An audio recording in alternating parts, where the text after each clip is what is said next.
নমস্কার সবাইকে, আমি পম্পি আবারও চলে এসেছি ছোট্ট একটা ভিডিও নিয়ে। আজকে দুপুরে রান্না করলাম ফুলকপি আলু দিয়ে তরকারি। তো আজকে ফুলকপি আলু তরকারিটা আমি কীভাবে বানিয়েছি একেবারেই নিরামিষ, চলুন শেয়ার করি আপনাদের সাথে ভিডিওটা।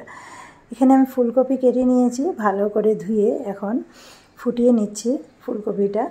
এদিকে আলু টমেটো সব কেটে নিয়েছি, ফুলকপিটা ভালো করে ভাপ দিয়ে জলটা ফেলে দিলাম, তারপর লাল লাল করে ফুলকপি আলু সব ভেজে নিয়েছি। এখানে মশলার মধ্যে নিয়েছি জিরার গুঁড়া, হলুদ আর লঙ্কার গুঁড়া, সব কিছু একটা গুল করে রেখে দিলাম জল দিয়ে ব্যাটার গুলে। এদিকে আমি গোটা জিরা আর দিলাম তেজপাতা।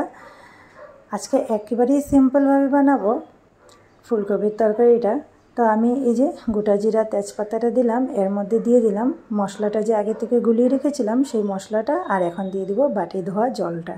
মশলার বাটিটা ধুয়ে একটু জল দিয়ে দিলাম, দিয়ে ভালো করে মশলাটাকে মিক্স করে নেব। দিয়ে দিলাম স্বাদ মতো লবণ আর কাঁচা লঙ্কা দেবো, সাথে দিয়ে দিব টমেটোটা। এখানে আমি কাঁচা লঙ্কাটাকে দিয়ে দিলাম, দিয়ে একটু নাড়াচাড়া করে আগের থেকেই যে কেটে রেখেছিলাম টমেটোটা, সেই টমেটোটাও দিয়ে দিব। টমেটোরই যা গ্রেভি হবে।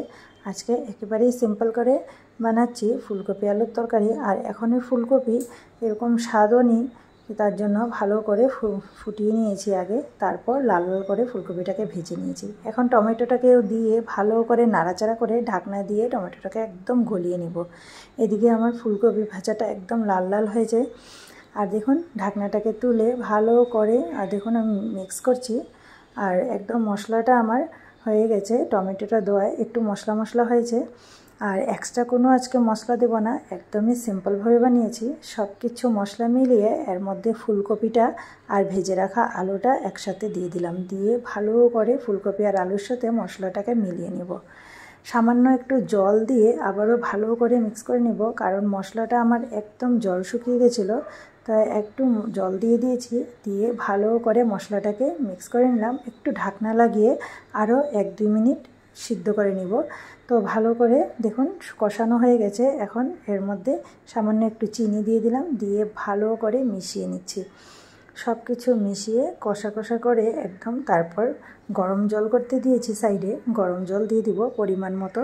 তো আজকে দুপুরে ফুলকপি আলুর তরকারি বানিয়েছিলাম অনেক দিন পরে, আর সত্যিই খুবই ভালোও হয়েছে ফুলকপির তরকারিটা।